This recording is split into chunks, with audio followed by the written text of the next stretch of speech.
Pedro, buenas tardes, noches. Leonardo, muy buenas noches. Muchas gracias por la invitación a tu programa y también por tus palabras de presentación. Oye, te pido por favor que nos ayudes a ubicarnos. Nos hemos perdido un poco en el debate Todos. político, esto de que si el plan B, C, D, ya no se sabe ni qué se aprobó ni qué no se aprobó, qué está vigente para estas, por ejemplo, elecciones que vienen ahora en Coahuila y en el Estado de México. Viene un nombramiento en abril de 4, en este caso, consejeros electorales. ¿Por qué no nos ubicas en el mapa? ¿Qué se aprobó, qué no se aprobó y qué efectos podría tener, Pedro? A ver, es muy complicado el mapa de cómo están hoy todas las reglas en materia electoral. En efecto, hay un paquete legislativo aprobado, hay otro que está todavía por aprobarse. Hay, digamos, ya una anticipación de que hay diversas disposiciones que pueden ser potencialmente, déjame ser cauto en eso, inconstitucionales y que seguramente van a ser controvertidas por diferentes actores ante el Poder Judicial, esto es ante la Suprema Corte, los jueces y juezas federales, el Tribunal Federal Electoral, en fin, hay ahí un momento en el cual el cambio de reglas va a ser seguramente impugnado judicialmente y las sentencias judiciales van a terminar determinando cuáles son las reglas que van a regir a lo largo del proceso electoral que iniciará este año. Pero incluso, Leonardo, una de las primeras preguntas es ¿cuándo iniciará? Porque si el marco vigente hoy es el que está todavía, digamos, rigiendo la elección, el proceso electoral inicia en septiembre. Si en cambio las nuevas reglas son las que surten efectos, se mueve hasta noviembre el inicio del proceso electoral. Todo eso tiene pues muchas implicaciones en las distintas etapas de organización de la elección. De cierto, lo único que sabemos de cierto y si nada cambia, es que en efecto habrá renovación de 4 consejerías electorales, pero también, y eso se ha dicho poco, de 2 sillas en el Tribunal Electoral, que Mira. también tocan este año. Entonces van a haber cambios importantes en la autoridad administrativa y en la Las autoridad reglas jurisdiccional. para seleccionarlo se modificaron, Pedro. Es que no se han modificado las reglas, pero se han modificado el procedimiento para determinarlas. ¿Y por qué digo que no se han modificado las reglas, Leonardo? Porque las reglas fundamentales están plasmadas en el artículo 41 de la Constitución. Hay que recordar que este debate sobre el plan A y el plan B pues tiene que ver con una cuestión jurídica muy precisa. La Constitución no se modificó porque el gobierno y su mayoría legislativa no tuvieron los números de mayoría calificada para poder empujar una reforma constitucional. Entonces, las reglas generales, que en muchos casos son las fundamentales de la organización del proceso, están intocadas. Lo que ahora se está poniendo sobre la mesa son modificaciones legales, lo que los abogados y abogadas llamamos leyes secundarias, que están por debajo de la Constitución y que por lo mismo ahora lo que van a tener que pasar las nuevas reglas es la prueba de no ser contradictorias con la Constitución, que esa prueba quienes van a calificar si la pasan o no la pasan son precisamente los jueces. Y sí, déjame decir a ti y a tu auditorio, Leonardo, que nunca habíamos estado, al menos no, desde 1990, en un contexto de tanta incertidumbre sobre cuáles van a ser las reglas, los procedimientos, las características, los integrantes, la estructura de la autoridad electoral que va a organizar la elección, además nacional, no solo federal, del año 2024.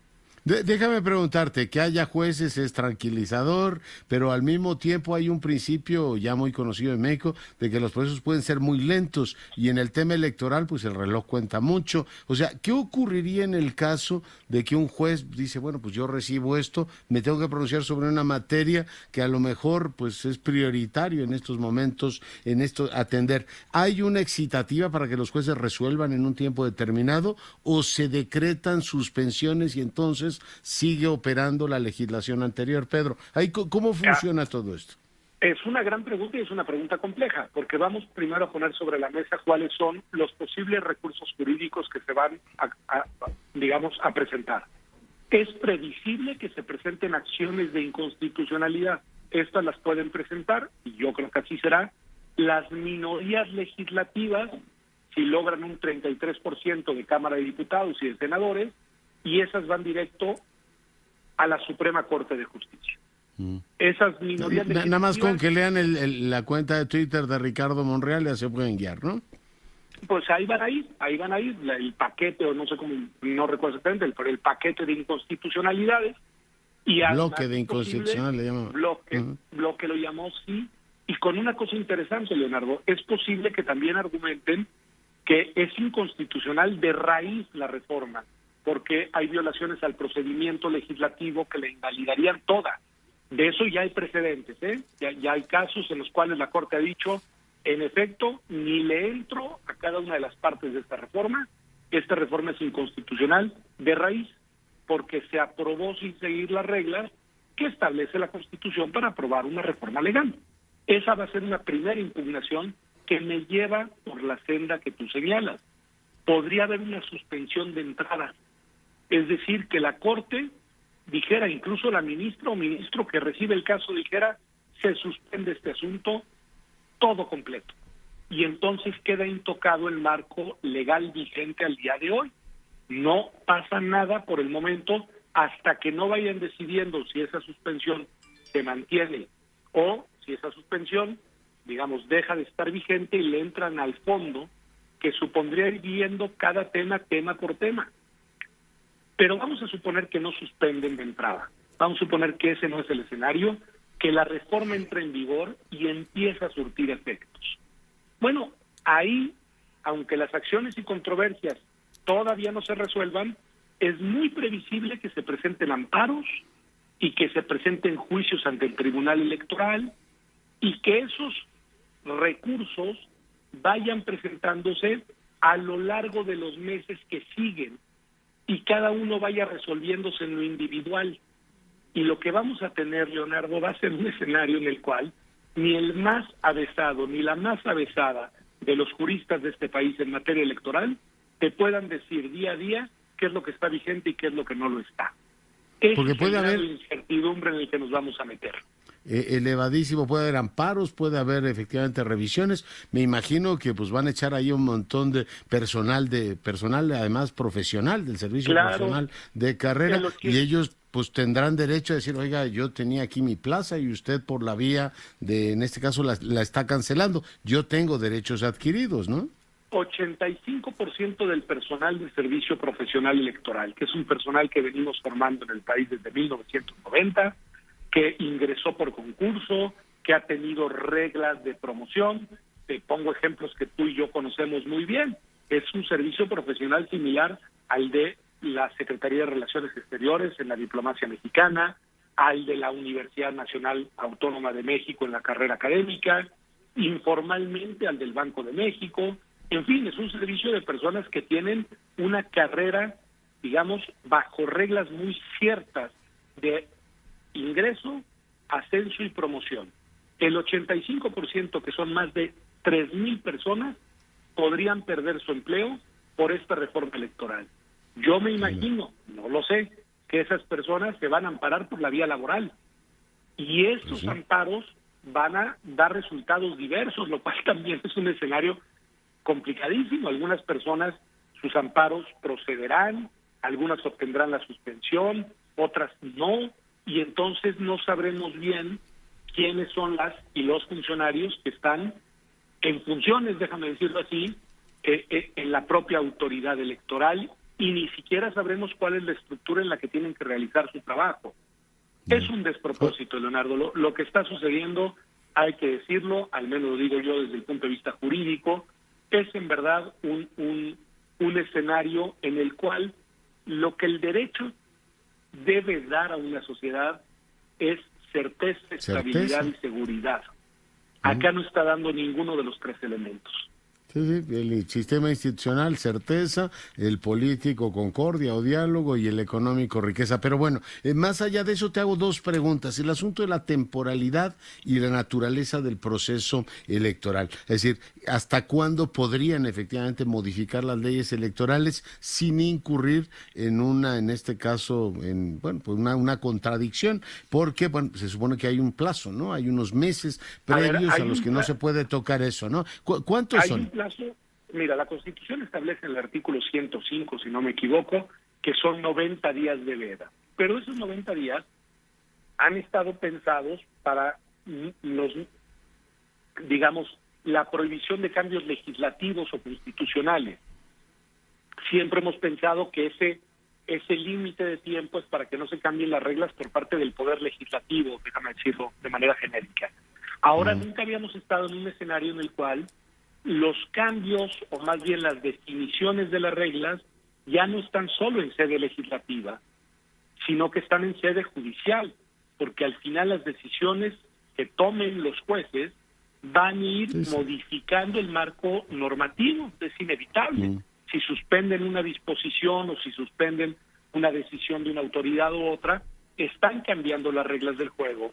La primera pregunta que nos tenemos que hacer es si ese plazo de los 90 días aplica también para las sentencias y decisiones judiciales. Y luego, Leonardo, no es menor. ¿Desde cuándo se cuentan los 90 días?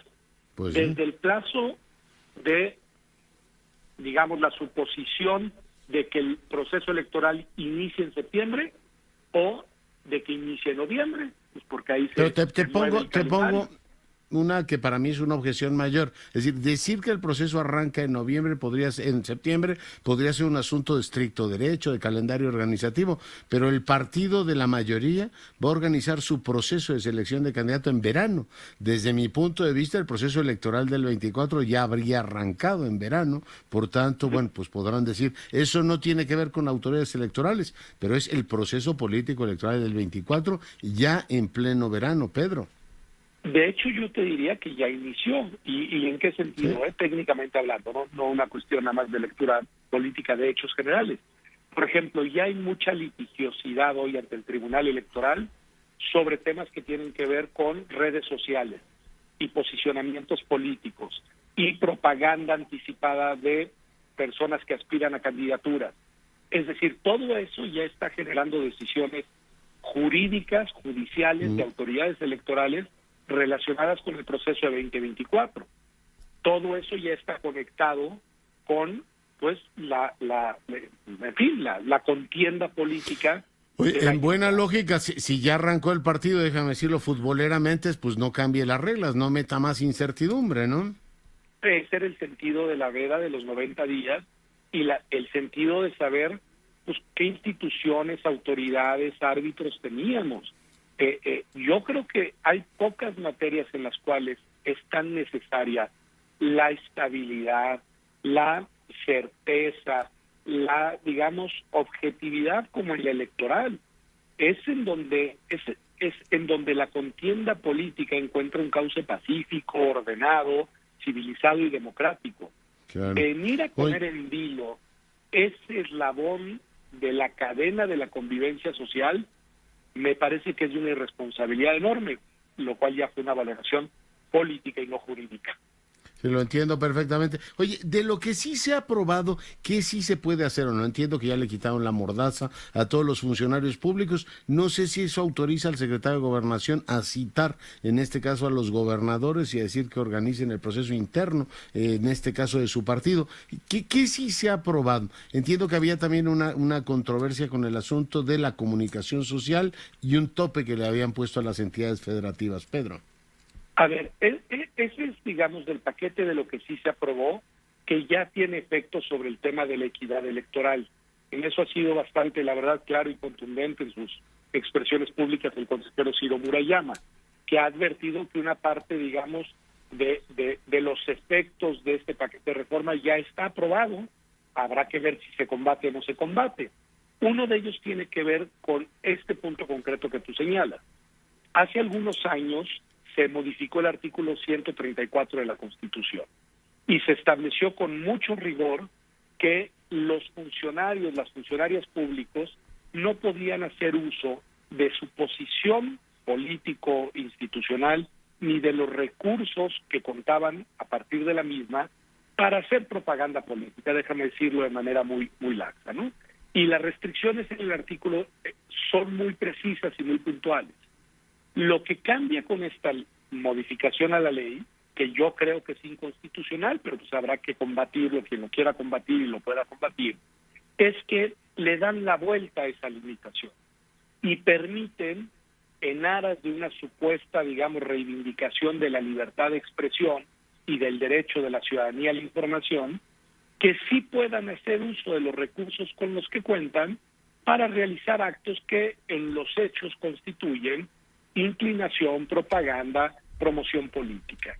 Es decir, le abren la puerta al uso de los recursos con los que cuentan quienes están en una posición institucional de poder para promocionar a sus propias fuerzas y aspiraciones políticas. Lo cual pues es claramente darle la vuelta a la Constitución, romper el principio de equidad electoral y pues tomar ventaja de las posiciones de poder en las que se encuentran. En los hechos concretos, me preguntas de la Secretaría de Gobernación y de otros que hemos visto, la jefa de gobierno y demás, pues ahí habría que valorar y le tocará a las autoridades, y no es que le saque la vuelta a la respuesta, pero habrá que ver caso por caso si en efecto se trata del uso de recursos públicos para esos fines o si se trata de otro tipo de alianzas que lo que sí están haciendo con toda claridad no solo es adelantar el proceso, sino que inclinar la balanza a quienes se encuentran en posiciones ya de poder. Ya. Muy bien, pues doctor Salazar, te agradezco muchísimo el tiempo que has estado esta noche con nosotros. Al contrario, Leonardo, muchas gracias por invitarme y muy buenas noches a ti y a tu auditorio. Una lectura importantísima esta que hace Pedro Salazar. Y bueno, pues vamos a un periodo